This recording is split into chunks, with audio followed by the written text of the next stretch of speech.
Assalamualaikum. Hi guys. In this video, we are going to continue with orbital overlapping. I hope by the end of this video, you can understand how to illustrate the formation of sigma and pi bonds from the overlapping of orbitals. You are going to learn the first concept of orbital overlapping. We call that as valence bond theory. So this theory is just an extension from Lewis structure that we consider the overlapping of orbitals to create chemical bonds. So apa maksud overlapping orbitals? Maksudnya kita tindih ataupun buat orbital tu bertindan antara satu sama lain. So before this, we've learned about valence electrons and the position of valence electrons are in the orbital. So konsep yang sama kita akan pakai di mana valence bond theory dan molecular orbital theory explain macam mana elektron tu berkongsi antara satu sama lain between two atoms to form a covalent bond. In this theory as well, we are going to imagine for individual atoms, each of them has its own orbital and electrons, and they are coming together to form covalent bonds for that molecule.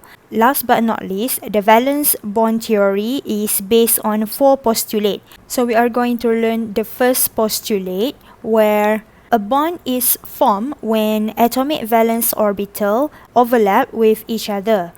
Dan kita ada dua jenis overlapping, end-to-end dan side-to-side overlapping. We focus with end-to-end first. Ada 3 contoh Miss nak tunjuk. The first one antara S orbital with S orbital. You can see the example between 2 hydrogen atoms. The next one you have P orbital with P orbital. They overlap together. For example, I use fluorine atom. And last one we have S orbital with P orbital. The example yang saya guna between hydrogen and fluorine atom.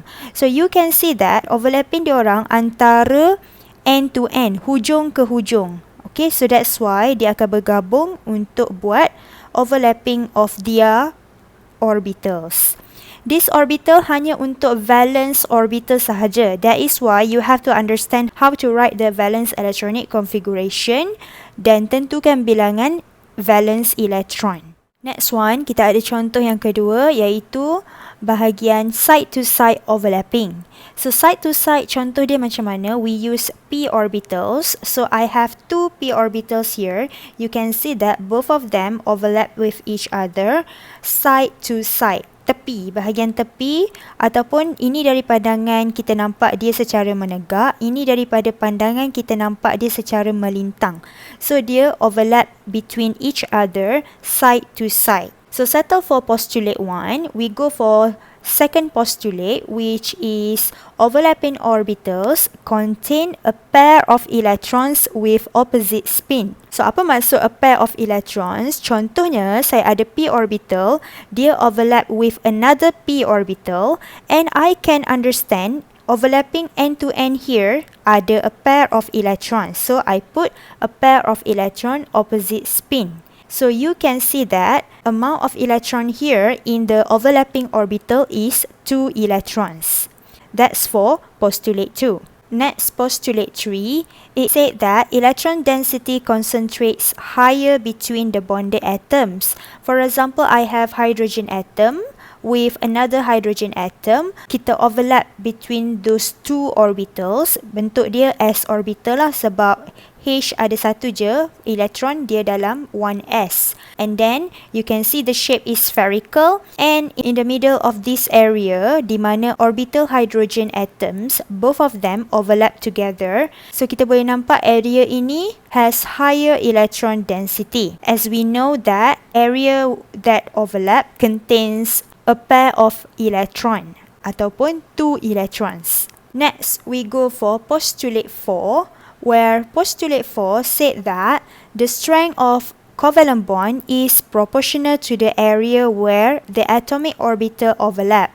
It means that if you got larger overlapping area, hence stronger covalent bond. For example, I got 2 overlapping orbitals here. This is the first one. and the second one is this one. So you can see that the size for the top one is much more bigger. That is why the covalent bond here is much more stronger compared to this one. So we understand right now from overlapping of orbitals, we are creating a chemical bond. Atau lebih spesifik, we create covalent bond. So it means that covalent bond is formed when atomic orbitals overlap. But only two electrons with their spins paired can be shared in one set of overlapping orbitals, and their spins must be opposite to one another. There are two types of bond. The first one is sigma bond and the second one is pi bond. Let's focus with sigma bond first. Sigma bond is a covalent bond produced by the end-to-end overlapping of atomic orbitals on neighboring atoms.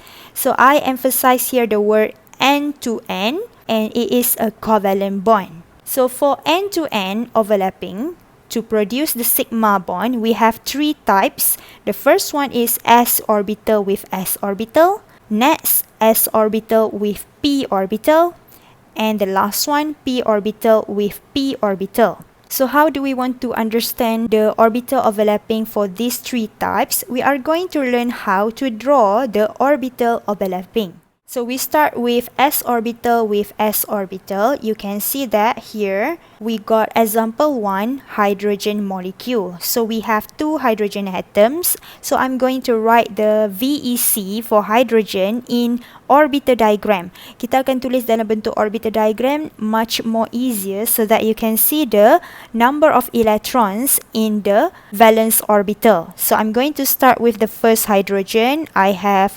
1s and one electron inside this orbital, and another hydrogen, another 1s, one electron. So syarat untuk kita buat bonding dalam kes ini adalah sigma bond.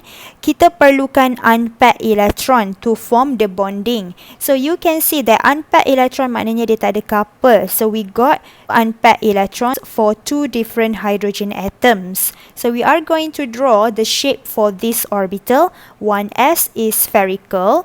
So I'm going to draw the shape right now. I got 1, and then I will overlap with another shape of 1s. So you can label this one as 1s for one hydrogen and then 1s for another hydrogen. So overlapping orbital here, this area kita akan indicate menggunakan postulate yang kita belajar, ada a pair of electron opposite spin. So saya letak dua electron dekat sini dan this electron form a bonding. Kita call it as covalent bond dan nama covalent bond ini specifically as sigma bond. So saya label symbol sigma bond here. And this orbital is for hydrogen, so I'm going to label this is for H atom and this is for H atom.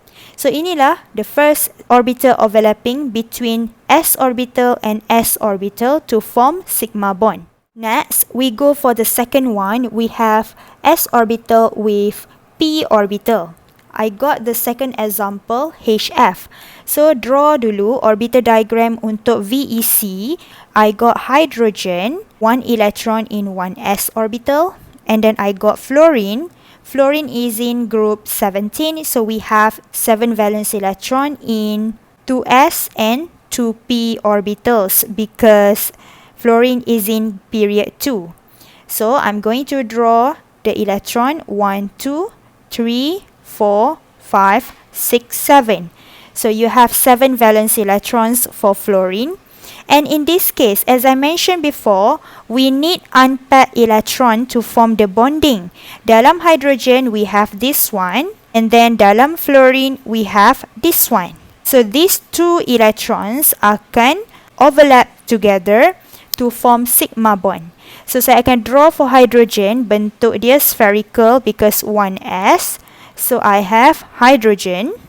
And then I will label this one as 1s untuk hydrogen. After that, saya ada Fluorine, dia punya valence orbital adalah 2p because this is the last filled electron dan kita akan bonded antara this electron dalam 2p with 1s electron. So that's why saya akan draw bentuk dia, bentuk p orbital. I hope you still remember the shape for p orbital is dumbbell. So we are going to draw that one where I have the orbital overlapping like this one. And then I will label this one for fluorine. Saya letak dekat tengah-tengah. And then this one adalah orbital 2p. Label dekat salah satulah, sama ada area sini ataupun area sini. Dan antara this area overlap, kita akan letak dua electrons opposite spin dan kita akan indicate this overlapping orbital sebagai sigma bond. So this is how the overlapping orbital between s orbital dan p orbital as example 2 HF. Let's go with the last one, p orbital with p orbital. I got Cl2 where 2 chlorine atoms. So the first one, chlorine is in period 3 with 7 valence electrons. So I'm going to draw for 3s and 3p. And the next one I have chlorine with the same one, 3s and 3p. Next, fill in electron 7, 1, 2, 3, 4, 5, 6, 7. 1, 2, 3, 4, 5, 6, 7. Follow Hans' rule. So we need unpaired electrons. So we are going to take this unpaired electron from first chlorine and the second chlorine, this one. So dia akan create the overlapping orbital di mana kita akan draw orbital 3p. So end to end. Sebab kita nak buat sigma bond. So saya akan draw dalam bentuk melintang. And then this one untuk chlorine yang pertama, this one untuk chlorine yang kedua. Kita label atom dekat tengah-tengah. And this is for 3p. And then 3p. Pilih salah satu untuk each p orbital. And then this area kita ada a pair of electron. So I will put my electron opposite spin and indicate as sigma bond. So ini contoh macam mana sigma bond terhasil from overlapping orbitals end to end. So settle for sigma bond. Now we will continue with pi bond. Pi bond is a covalent bond produced when two loops of p orbitals overlap side to side. Maknanya dia sideways overlapping. It only occur in the molecules with double or triple bond. So you can see that from this example, p orbitals with p orbitals, we will see the pp overlapping daripada pandangan menegak ataupun daripada pandangan dia melintang. So how do we want to draw pi bond menggunakan example O2? So I'm going to draw the orbital diagram for valence electronic configuration O. Saya ada oxygen in period 2 with 6 valence electrons. So O yang pertama, dia ada 2s dan 2p. And then saya label saya punya orbital. Dan O yang kedua, same. And then next, kita akan isi electrons. So 6 valence electrons, 1, 2, 3, 4, 5, 6. 1, 2, 3, 4, 5, 6. So right now, if you take a look, the Lewis structure for O2, bentuk dia macam ni. Double bond O, di mana O ada dua lone pairs dan dia share double bond in the middle of them. I've thought about sigma and pi bond, di mana first line untuk bond adalah sigma and the second line adalah pi bond. So macam mana sigma bond and pi bond boleh terbentuk dalam O2? Kita perlukan unpaired elektron macam biasa. Di mana dalam kes ini, kita akan ada this one overlap between each other untuk hasilkan satu sigma bond. And next, we have this one overlap with each other untuk hasilkan pi bond. So inilah yang dimaksudkan dengan orbital overlapping, macam mana kita tengok electron arrangement tu. So now, how am I going to draw this one? We are going to draw sigma bond first. Sigma bond, ingat, dia overlap end to end. So kita akan buat p orbital, 2p, 2p dalam bentuk melintang untuk tunjuk end to end. And then we have this orbital overlapping, ada a pair of electron, opposite spin, and then indicate as sigma bond. So you can see that this is how the drawing end-to-end overlapping untuk sigma bond. Right now dah settle untuk sigma bond. We have one more, pi bond. So pi bond, macam mana kita nak tunjuk? Kita akan tunjuk secara menegak. P orbital awak secara menegak. So untuk this case, I'm going to start by drawing p orbital. So you have two p orbitals, label 2p, 2p, salah satu daripada loop sahaja. And then kita ada elektron kat sini di mana dia share between two unpaired. Saya akan lukis dalam bentuk this one, opposite spin. So bila opposite spin ini, dia akan overlap secara sideways. Saya akan tarik this one kepada this one, atas bawah, dan inilah yang kita akan label sebagai pi bond. So right now we can see that there is two bondings here because two unpaired electron, satu form sigma bond, satu lagi form pi bond. Dan inilah contoh sigma bond end to end, dan inilah contoh pi bond sideways. Let's try example 5. I have nitrogen. So nitrogen, we know that it is in group 15 with 5 valence electron. And the Lewis structure for nitrogen, we have N bonded to N. Then dia share triple bond. Dan each of nitrogen ada lone pair.